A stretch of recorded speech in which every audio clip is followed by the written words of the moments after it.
Go for it. Okay, so what we're going to look at this week is a basic up glide technique.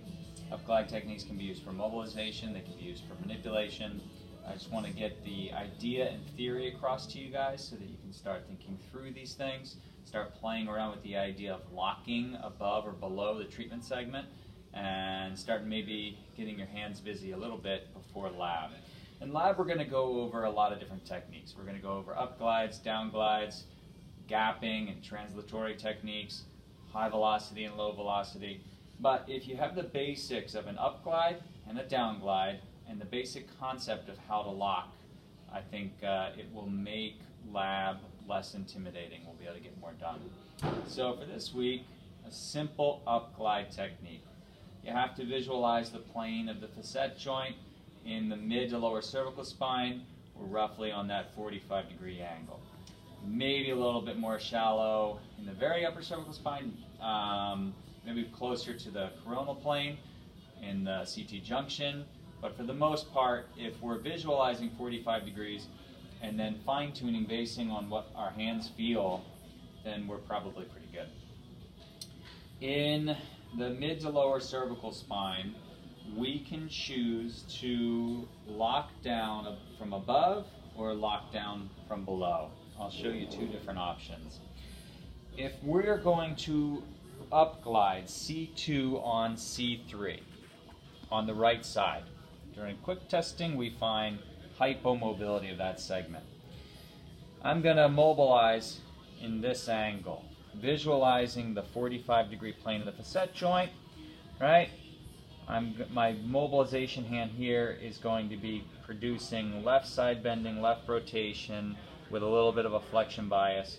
In other words, up and across to her opposite eye is basically the idea. So the plane of movement for an up glide of C2 on C3 is somewhere around there. So to really show you the technique, if we do C2 on C3 and we create caudal locking, we think through.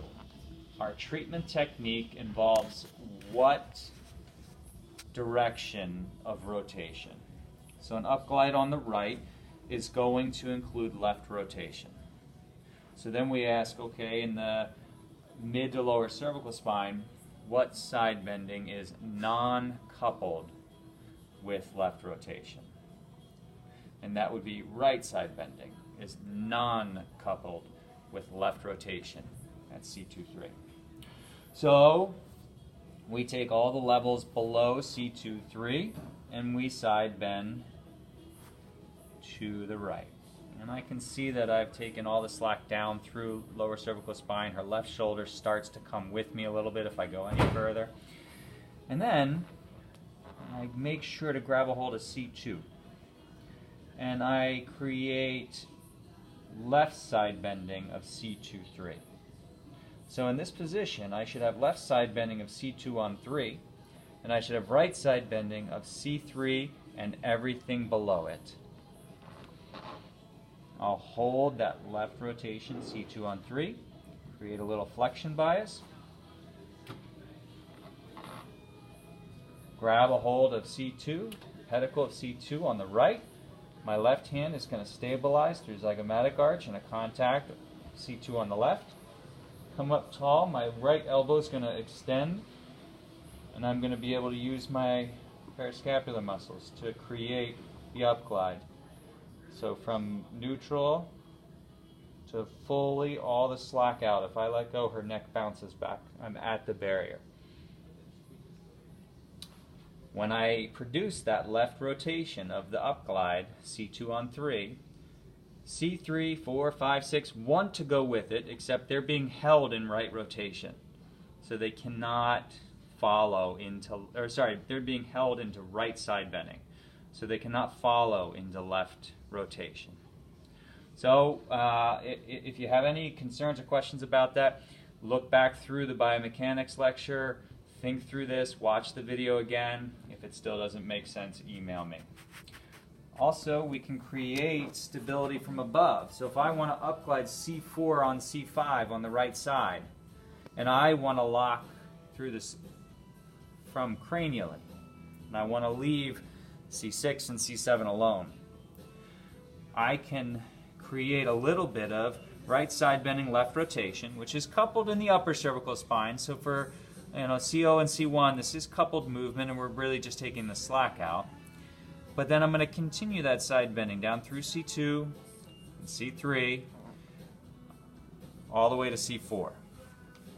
I want C4 to be in neutral, not in right side bending. So it's the first segment that is in a neutral position. Then I can contact C4 with my right hand, hold a little bit of flexion with the table positioning in my left hand, and then if Maggie relaxes here, I can up glide C4 on C5 in an axis up and around to her left eye. So that's an up glide, one segment with caudal locking. We will go through these at lab, but start to think through the idea behind locking from above, locking from below. I'm also going to attach a YouTube video this week so you can watch an up glide manipulation. And when you're watching that video and you're listening to the instructor talk about how to create the locking below, unlocking the treatment segment, and delivering a thrust, the mechanics should all make sense. You'll hear these mechanics talked through again and again and again with different types of techniques, and eventually you'll start to feel more and more confident and comfortable with them.